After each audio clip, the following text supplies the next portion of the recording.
Здрасти, приятели! Само да си сложа ръкавичките.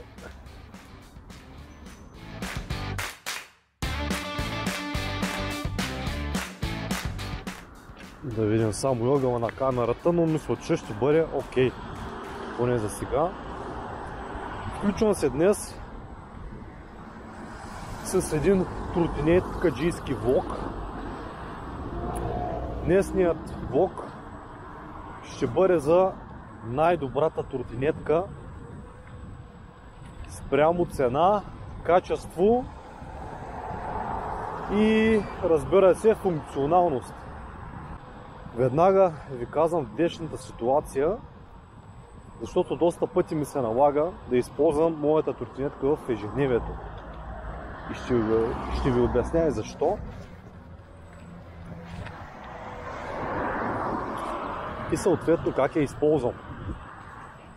Днес ми се наложи да оставя автомобила на сервис за стандартната смяна на масло, смяна на свещи и така нататък.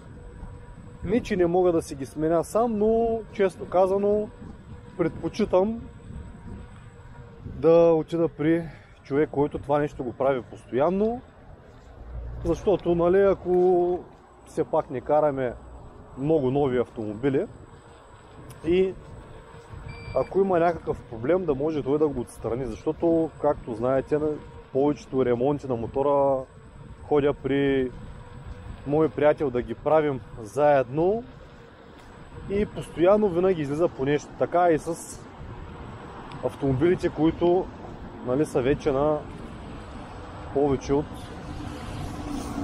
7, 8, 10, дори 20 годишни.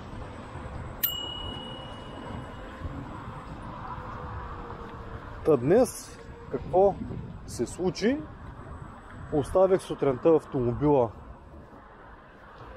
за смяна на консумативи и понеже автомобилът беше в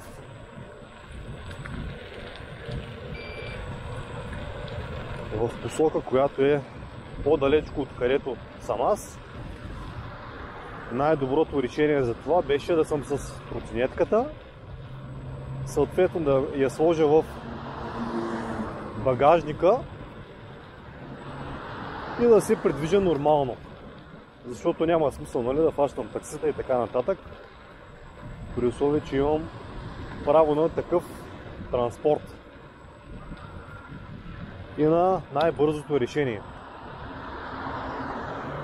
Тази тротинетка я карам вече като години, даже не знам колко са, може би сега е 3-та година, но като километри са доста малко, около 1600-1700 км, а може и по-малко да са, даже да ви кажа честно, не знам. За времето, което карам тази тротинетка, мога да отбележа само положителни неща. Може би единственото, което не ми харесва на този модел, който не ми е гледал, между другото, клипа, хора, може да го гледате. Ще ви излезне в горен десен ъгъл.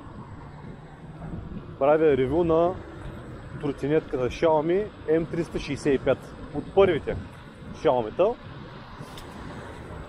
Може би единствено не ми харесва на този модел, че няма амортисьори. Всичко друго е в плюс.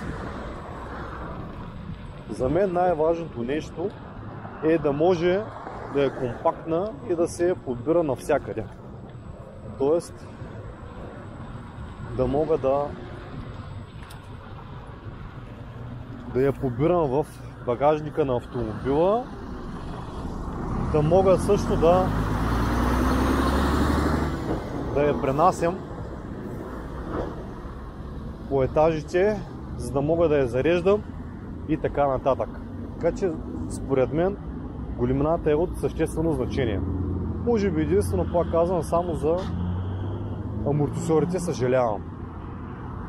че ги няма. Не, че няма комплекси с амортисьори, но пък избирам чистата визия, както си е оригинална. Може би по-нататък може да изложи амортисьор, но това нещо е в по-нататъчен етап. Благодарение на компактния размер мога да я подбирам, както казах, навсякъде и с батерията, която и дават 30 на километра, аз преспокойно се минавам 20 няколко километра. И мисля, че е един удачен вариант спрямо цена и качество.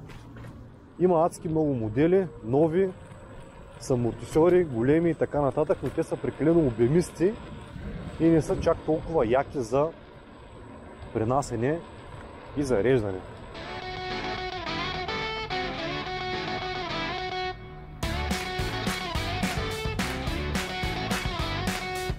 Така, хора, продължавам видеото, вече спрях на спокойно да снимам. Преди няколко дни го снимах това предното видео, където ходех до сервиза, но както видяхте, доста бързичко стигнах, пък и ми звънна телефона и не ми беше окей да снимам на връщане, защото бях с автомобила, а тротинетката я сложих отзад на задните седалки, както и да е.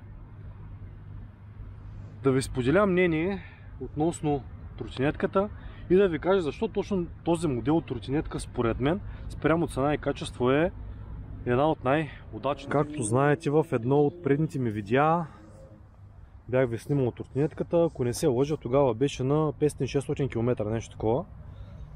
Вече е на 1200-1300 по приложение, нещо такова ми се върти в главата. За тези километри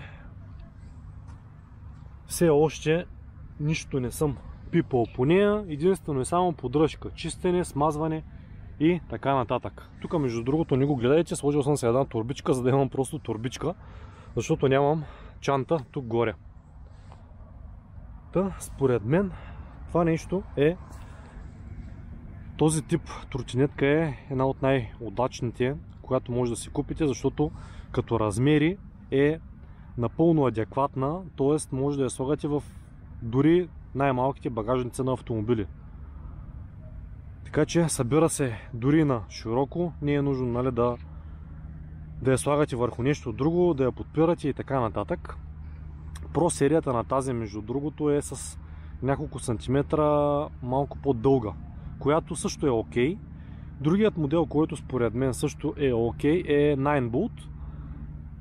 Какви бяха? F30, F40, Max, не знам си какво. Между другото, Max също я гледам като модел, така че може и по-нататък да се апгрейдам с Max. Единствената разлика е, че на Max реално пробега е доста по-голям. На тази е 30, на Max е 65. И дават пробег, т.е. тази 30, тя реално минава около 25 км с едно зареждане.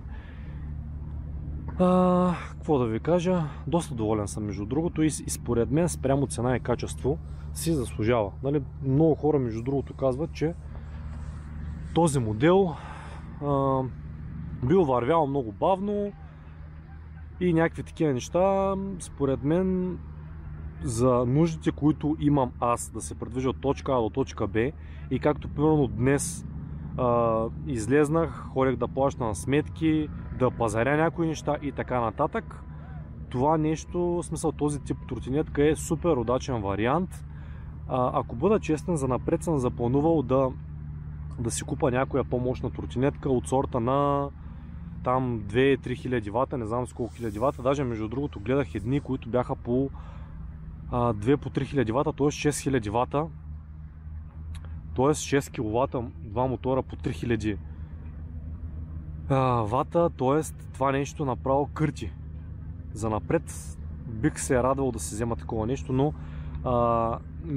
няма да бъде много удачно, защото примерно ще мога да я използвам само единствено както днес, да излезна, да хода до магазини и така нататък.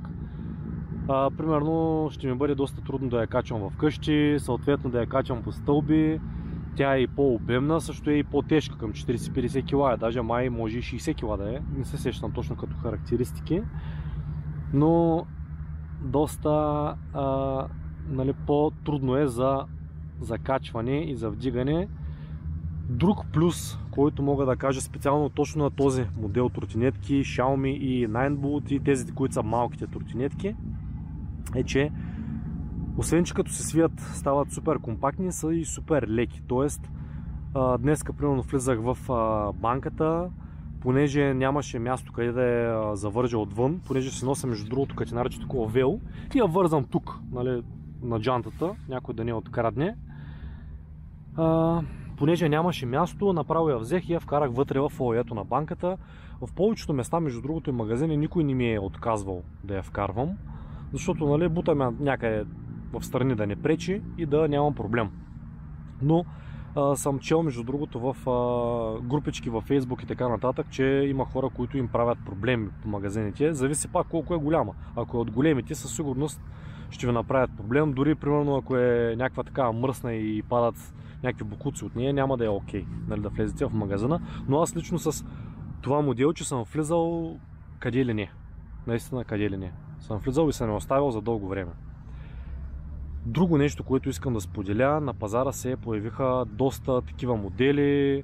Какви бяха някакви едните My Discover, другите Denver, не знам какви. И абсолютно идентичен модел. Тук, нали, чупката е една и съща, калници, гуми, абсолютно всичко едно и също. Правят една идея малко уж по-хубави характеристики. И съответно на по-ниска цена, хора, не се подлъгвайте, вземете си оригинално Xiaomi. Защото тези другите, между другото, се наложи. В един имам приятел, който има веломагазин. Тук беше разгубил цялата, беше разгубил Xiaomi, беше разгубил тези, които бяха репликите на Xiaomi. Другите бяха с доста по-евтини консумативи и съответно задната гума се разглобеше много по-трудно и предната също. Така че, хора, не пестете там 200-300 лева или колкото са по-евтини, по-добре си вземете нещо, което е една идея по-удачно. Знаете, че моето моделче е с без дисплей, а е само с лампички, т.е. 25, 50, 75 и 100% показва. В случая моята светят две лампички, т.е. в момента е на около 50%. Даже, ако забелязвате, съм още с целофанчето на газта. Ами това е като цяло, като впечатления и според мен това е модела, който е окей спрямо цена, качество, поддръжка, консумативи и така нататък. За сравнение, една такава гума на скъпите тротинетки струва по 100-120 лева. Едната, тази, мисля, че бяха около 30-35 лева, нещо такова ми се върти в акъла. И като обобщение искам да кажа за този модел тротинетка и като цяло за тротинетките, искам да споделя, че за да си вземете тротинетка, според мен най-напред трябва да имате велосипед, защото тротинетката ще ви придвижи от точка А до точка Б, но го няма никъде спорта. Тоест, хубаво е, ако се чудите между тротинетка и велосипед, велосипеда е доста по-добре, защото в велосипеда и в зимно време може да го карате, и в лятно време и така нататък. Не, че това нещо няма как да го карате, но в зимно време е доста по-опасно. Другото, което е в зимно време, когато карате тротинетка, пробегът драстично пада в студените месеци. Примерно, ако е около 0 градуса, изобщо не е окей за тротинетка, защото хем е студено и не извършвате никаква физическа дейност, т.е. да става още по-студено, когато карате тротинетка. А с велосипеда, както знаете, го карам нон-стоп. Няма дъжд, няма сняг, няма студ, няма жега. Карал съм го и на минус 10 градуса велосипеда и с едно термобельо се чувствам окей, защото извършвам физическа дейност и съответно организма се загрява. С тротинетката съм е карал на 5-6 градуса и мисля, че според мен това е лимита за мен, защото на тези градуси е доста хладен въздуха, съответно по-ниска температура, дори да е окей за мен, не е окей за батерията на тротинетката, така че все пак, нали, трябва и да се пази превозното средство. Въпреки че съм виждал хора да карат и на минусови температури тротинетка, но все пак това е за тях. Та, ако се чудите, пак казвам, за тротинетка или за велосипед, по-добрият вариант е да си вземете велосипед. Ако примерно както мен карате много велосипеди и има момент, в който примерно сте натварили краката доста или примерно спирате с колата до определено място и велосипеда, нали, е малко по-трудно, освен ако нямате като мен сгъваем велосипед. Съответно, големият велосипед е по-трудно да го пренасяте в автомобила. Този вариант е доста удобен, защото я разпъвате за няколко секунди и веднага тръгвате. Така че съм с две ръце за тротинетките и съответно за напред най-вероятно бих си взел някаква може би една идея по-мощна, но се чудя да изобщо дали да бъде с големи размери. Както и да е, пишете ми долу в коментарите какво мислите вие за този тип превозно средство. Вие какво използвате? Съответно използвате повече велосипед или използвате тротинетка, или като мен използвате велосипед и тротинетка. Бих се радвал да споделите мнение с мен. Ще ви бъда благодарен и ако ми ударите по едно лайкче и ако се абонирате за канала. Ще продължа да качвам все така интересни и мотивационни видеа на всякаква тематика. Бонус нещо, което при повечето тротинетки има проблем, е това звънче. Как да си оправите звънчето. Сега свири прекрасно. Какво се получава от многото свирене, особено както аз свиря в града,